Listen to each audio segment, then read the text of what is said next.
Welcome to our channel. Today we how to register for data science tools on Google Cloud, full guide step by step clearly. Visit the Google Cloud website. Click on the Get Started for Free button. If you already have a Google account, sign in. If not, click on Create Account to set up a new account. Enter your information, including your name and email address. Follow the prompts to complete your account creation process. Once logged in, navigate to the Google Cloud Console. On the console homepage, click on the Select a Project drop-down. Click on New Project to create a new data science project.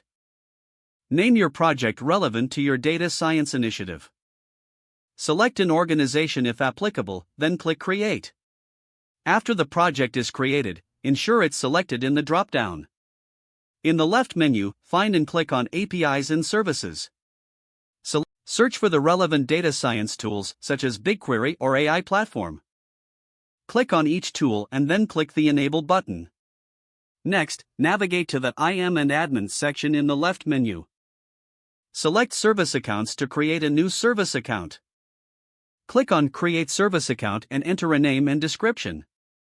Assign the roles based on your project needs, like editor or viewer. Click Done to finalize the creation of the service account. You may also need to create a service account key for secure access. In the Service Accounts page, find your created account and click on it. Go to the Keys tab and select Add Key. Choose JSON as the key type and click Create. Download the JSON key file to your computer. Once the setup is complete, you can access your data science tools. Explore the various resources and documentation available. Start by running a few sample projects to familiarize yourself with the tools.